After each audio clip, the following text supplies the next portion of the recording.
Hi, this is Tag again, and today I want to talk about some Pentium III's and the cache situation we have here.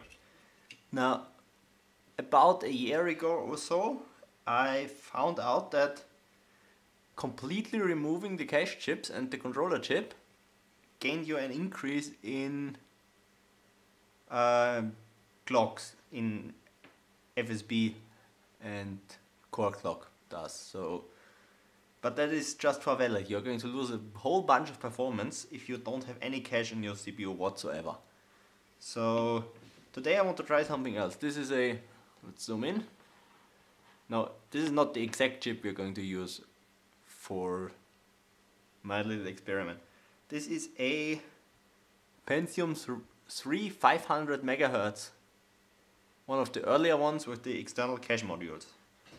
Now what I want to try is to swap these for lower latency rated ones or higher clock rated ones, however you want to see it. So those are 250 MHz, and I'm going to grab a Pentium III as well that has those 250 MHz modules and try to swap them to 300 MHz modules and see if we have any gain.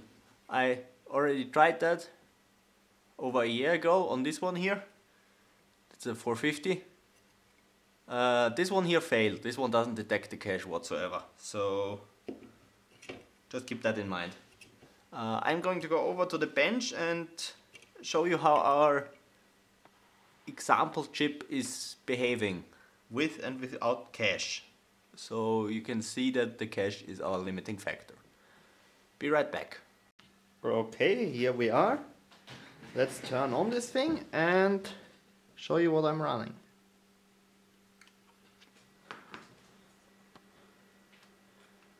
Let's go into BIOS.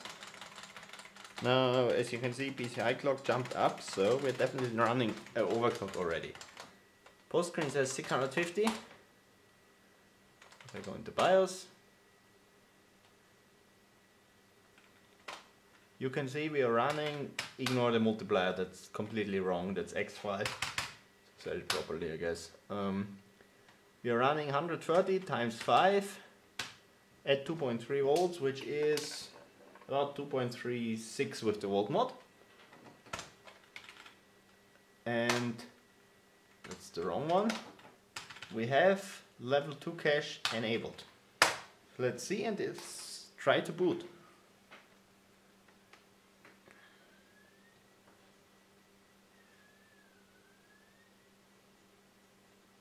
50.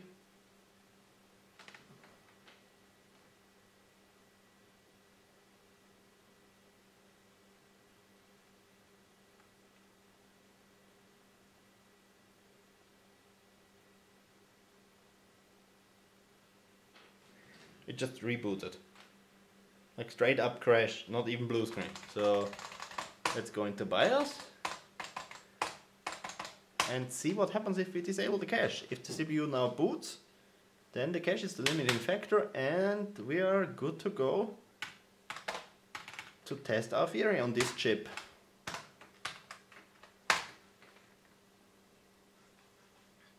Now you have to know that there is different manufacturers for the cache on these chips, and some of them are pretty decent, Karma and Focus, pretty decent out of the box already. So I'm actually trying to find a bad one on purpose here. So let's see, start Windows normally, and we get a boot screen. Let's see if it boots all the way up.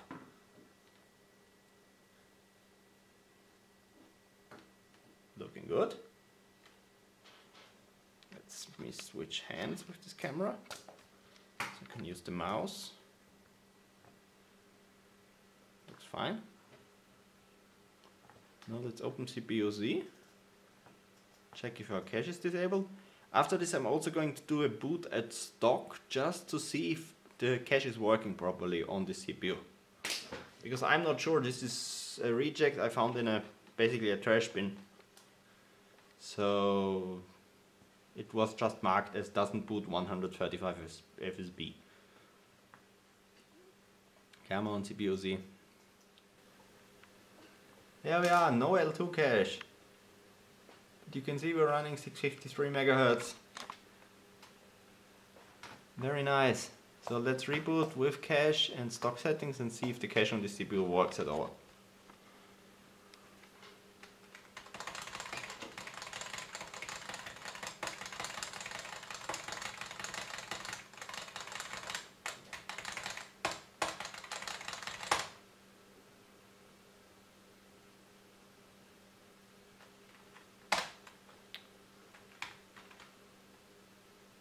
To 100.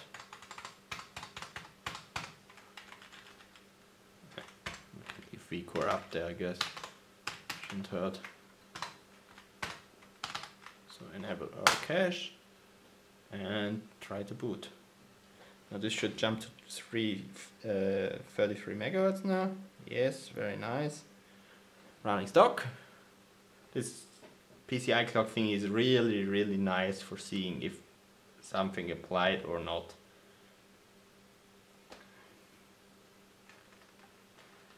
Now I hope the boot is a bit quicker this time.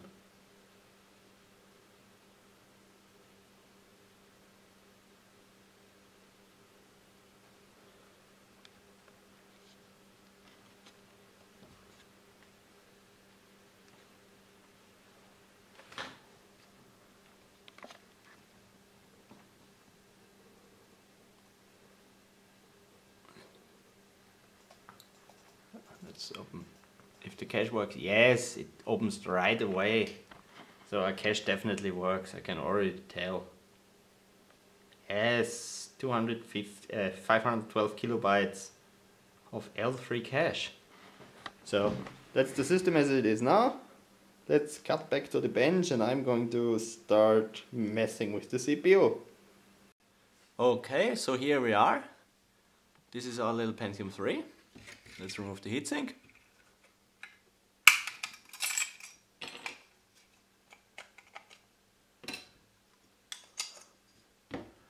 There we go.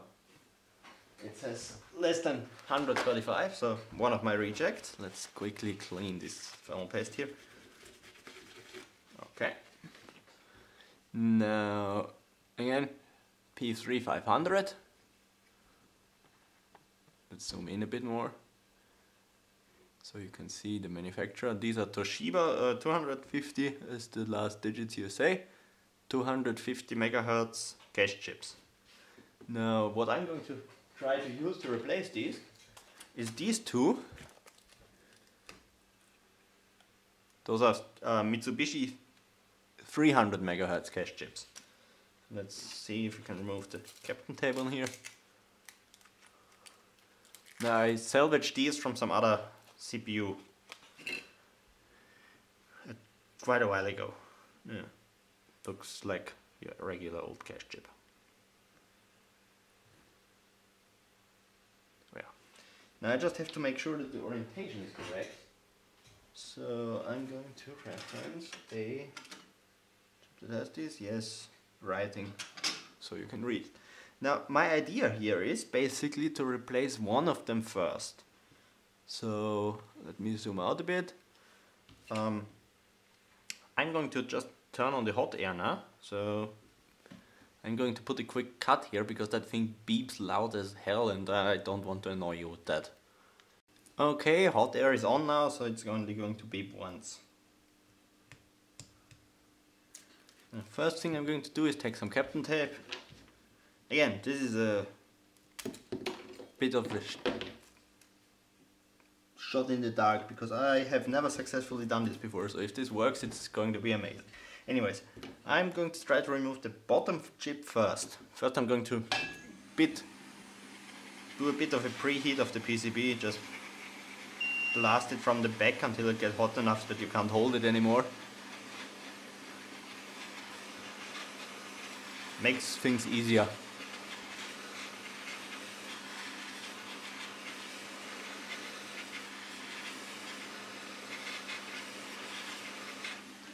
Already pretty hot. Now I'm going to put a bunch of flux around the chip on the bottom here.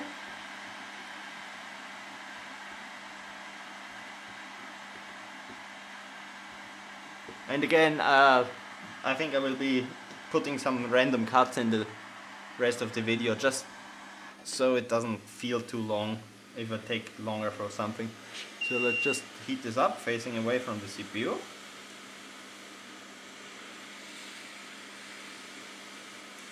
Okay. Hopefully I can just sort of pull it to the side.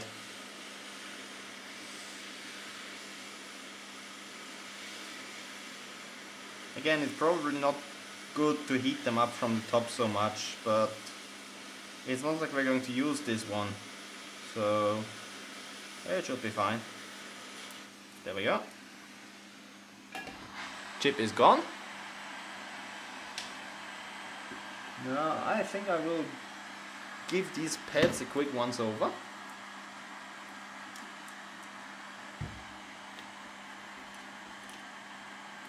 Now, the idea behind testing it with one chip only on there is basically to just put it at stock and see if it recognizes the cache at all. So what I'm going to do now is put some new solder on here, leaded solder. Over here. There we are. Doesn't matter if it's messy because I'm going to wick it off anyways. So then wick those pads nicely. Are you zoomed in all the way? Oh, probably. Okay. Snippy snippy. Now, what I found to be really tricky on these is to properly seat the chip on here, because it's relatively little room for error. So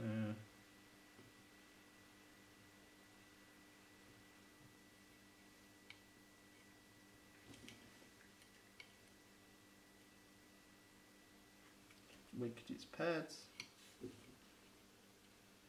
the top.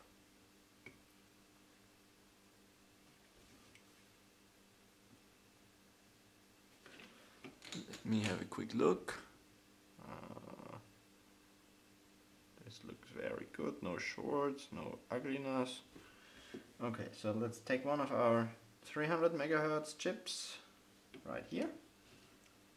And I'm going to need the small soldering iron for this, for sure.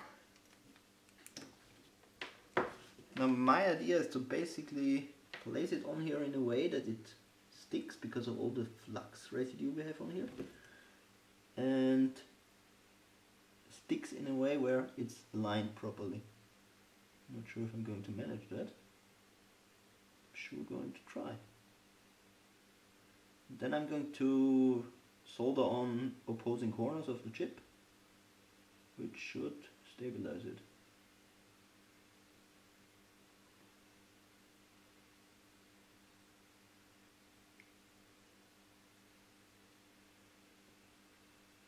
Now I could solder these with the hot air, but I think I would ruin the chip by heating it up too much, because it's quite big and I think there is a not that big die in the middle of this. So thermal capacity is sort of low.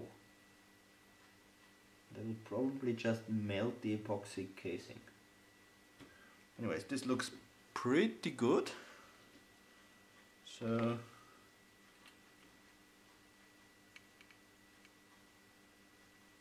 really carefully solder on one corner here. Now, for now it doesn't matter if we have shorts between pins. Now all that matters, push it down a bit, is that it's aligned properly.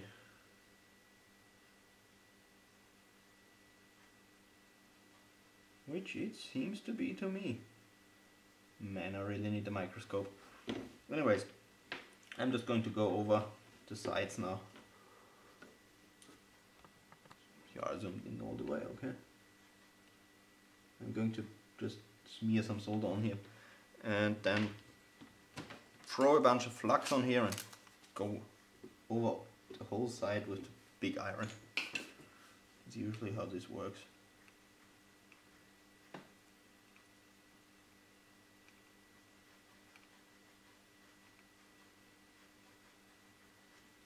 And if it doesn't work, you didn't use enough flux, basically. That's my way of soldering stuff like that.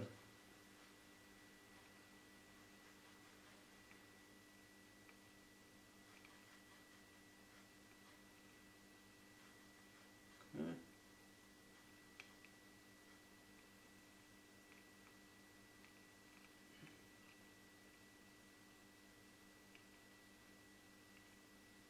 We want to basically move our leftover solder ball to one side. This one pin out here is not attached.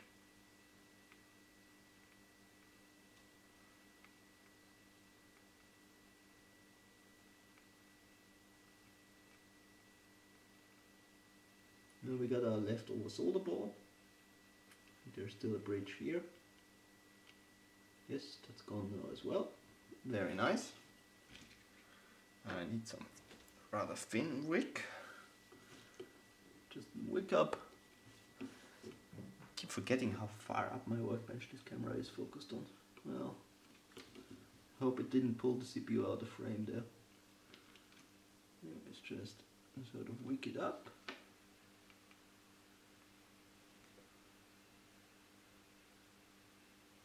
Looks good to me.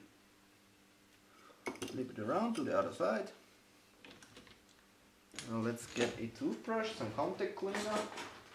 Clean this one up really nice. Brand new can.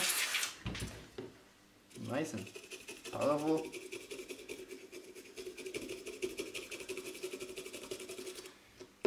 Remove the cap and tape, I guess.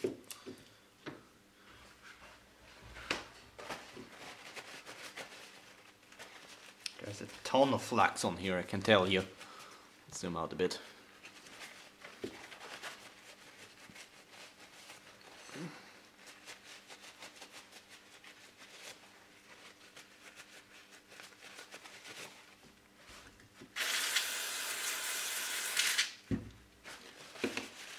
More contact cleaner.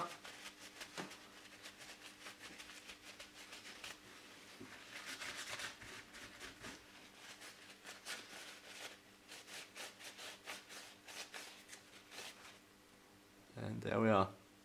Can you see it? Zoom in a bit more even. There you see, one chip is Mitsubishi, one is Toshiba. So we got our new chip installed, and next thing I'm going to show you is what the chip does now. So back to the bench it is. Okay, here we are. Now this is genuinely the first time I'm turning this on, so I'm not even sure if it's gonna post. Let's see. It's not stuck on anything. So that's good, I guess. Now we are still at the stock setting basically, where we had enabled the cache. So let's quickly double check in BIOS actually, just to make sure. Yes, our cache is enabled. And let's see what happens. Now from my experience with the one chip I already put some other cache chips on. Those chips boot even when the cache is faulty, but it's going to not display it in CPU Z, and it's also going to be slow, like it had no cache. So let's see what happens. Now if this crashes or something, then we sort of succeeded, and it tries to use the cache, but the cache itself is faulty, or my soldering job is missing a pin or something. So those are basically our options here.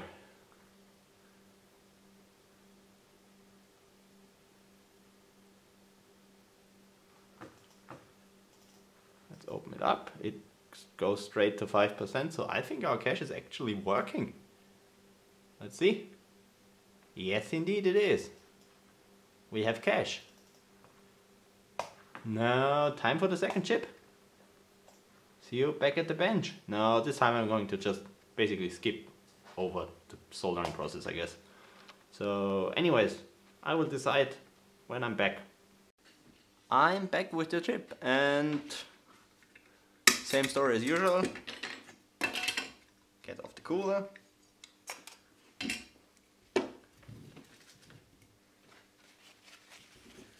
Up a bit so I don't get too much thermal paste all over my hands. Just so you have the proof here basically. The top one says Toshiba, the bottom one here says Mitsubishi. So I'm going to do the desoldering on camera, I think, and actually this one we should push upwards, I guess. Put a bunch of flux on here. And then I'm just going to put a cut to the last side or something. Actually heat up the PCB again.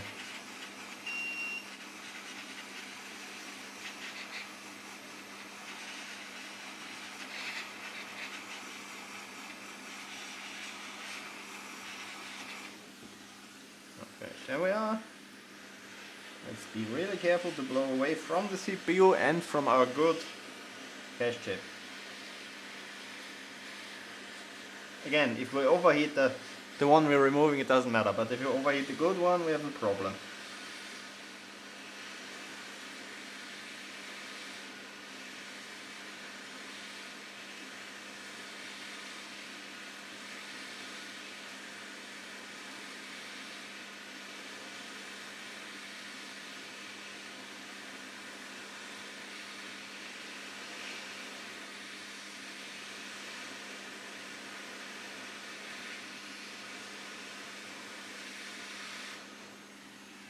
There we go, chip cleanly removed, I hope. Looks good, I don't think we knocked off any SMDs or anything. So I'm going to put a cut right here and see you as soon as I have the second chip on there. Or mostly on there.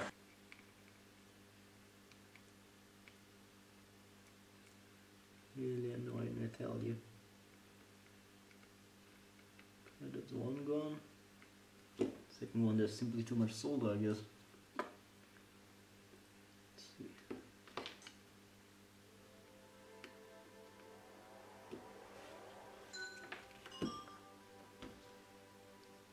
Let me shut this thing up.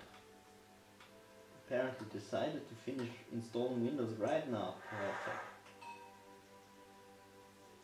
Is there a silent key on this thing? Good.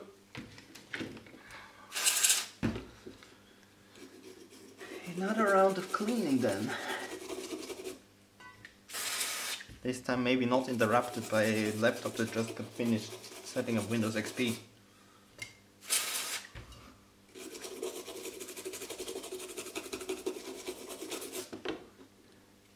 Because before this video I actually set up my laptop that I use for flashing boot floppies. Because I have a really old laptop with a floppy drive, and on some other boards basically your only option besides hard flashing is to flash in DOS from a floppy, so that's what I use for that. Anyway, the hard drive on that thing was corrupted and I replaced it and had to reset up Windows. Let's get a new clean kitchen towel because this thing is still sticky. That's the problem if you use half a syringe of flux for one CPU.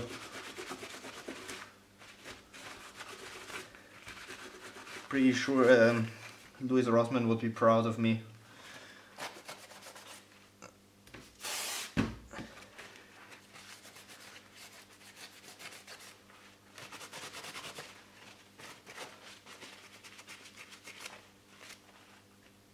I would say that's clean enough. Okay, last little show for you. There you can see. As you can see nothing. Great. How do I get this in a light where you can see the chip manufacturers? Maybe like this. Those are both the 300 megahertz Mitsubishi cache now. Okay, here we are again. No pre-testing done. So you are the first ones to see if this thing works. Oh, I should probably put the CPU fan on here. There we are. It says 2B. Let's go into BIOS.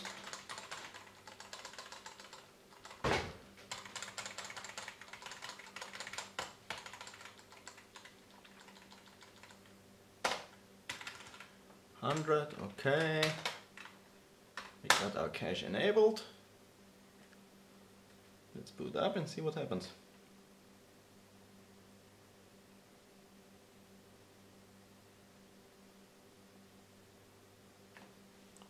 Just swap hands for this. I know this might be bad camera work, but I think I already showed where my tripod is in one of the previous videos, so unfortunately handheld cam for the screen. I have to find a solution for that, like a mini tripod I can set on my desk here, I guess. That would be good.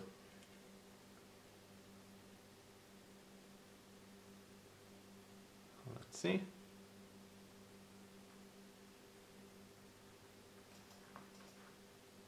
CPU-C. Straight to 5% is a good sign. Zoom in a bit. And we have our cache. Now, for the real test, I'm going to reboot this and up our FSB to 130, which didn't boot before. Maybe it does now. If it does, this mod paid off. If it doesn't, we're limited by, I don't know, the cache controller, something else on the CPU. At least something related to cache, or this CPU just gets unstable from the extra load added by cache, I don't know. Anyways, let's try 130. Here we go.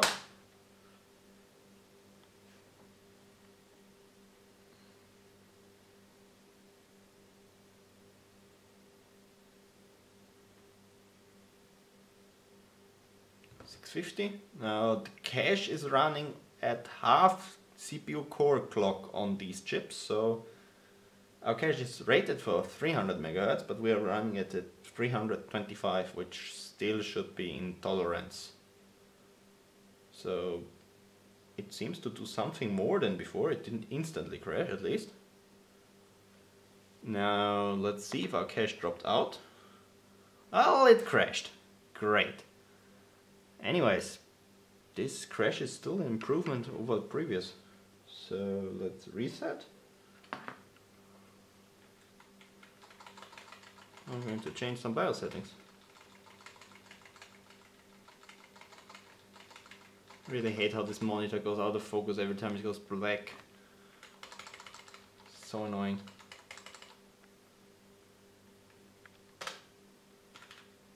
Yeah, let's just see. You can make it work.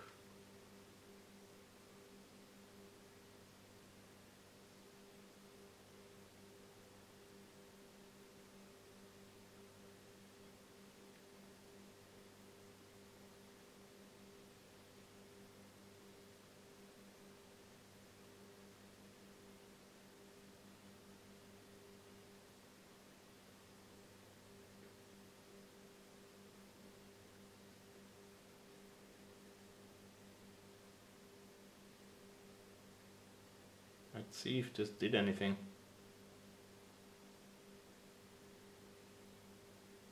Yes, we got a desktop, which is about 10 times more than before.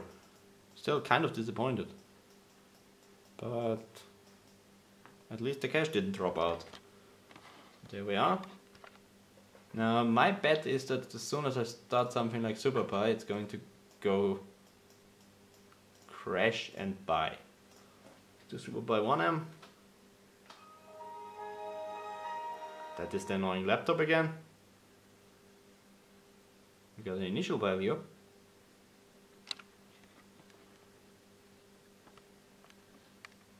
So if this miraculously passes, I'm going to be back once it's done, and if not, I'm going to show you the crash, I guess.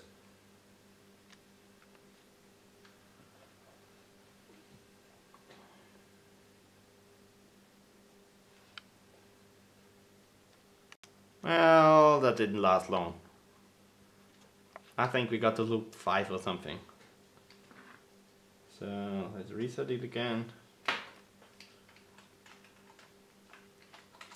Now we are definitely better than before, but there is one more thing I want to test, and that is if this is now overclocking instability or if our cache has errors. Basically what I'm going to try to do is I'm going to go here and set it to the settings I had before, so 100 and 3.5 default, and run SuperPi and see if it passes. If it does, I would say the cache mod was successful, but not as successful performance-wise as I was hoping.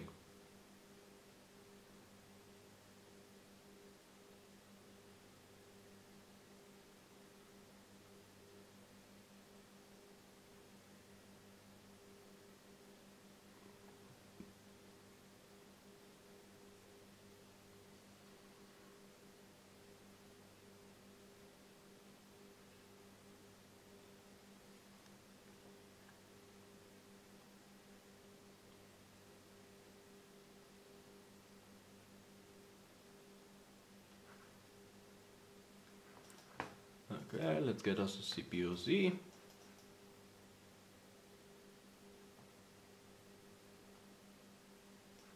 There we are, 500 megahertz. SuperPi. I'm not going to do 32M on that one. That would be taking ages. Anyways, initially is finished, so I'm going to be back once we have some more results. Okay, here we are, and we got a SuperPi. It finished. So I would say the cache mod was a success. Now we did see some improvements over stock. However, those weren't as great as I was hoping for, honestly. Still, I actually managed to solder them on without overheating them or shorting out anything, which I would say is a major achievement for my podgy workmanship. So make of that what you will. I will definitely test this Pentium IV on single stage and hopefully it will perform better there. Maybe we were core limited actually this time. I'm not 100% sure. We didn't test SuperPi without cache, mostly because it would take ages. So far I can only say we had slight improvement. How much I will see on single stage, because there usually it's mostly CPU scaling. So if the cache is up to the task, we're going to run like something like, I don't know, 700 megahertz or something on the CPU and 450 on the cache. That would be, right? No, 350. So I hope that works. Anyways, I hope you found this interesting. It was a bit of a different kind of video. I didn't really show you how to do anything practical, at least. I just sort of messed around with some Pentium IIIs, which was rather fun, I have to say.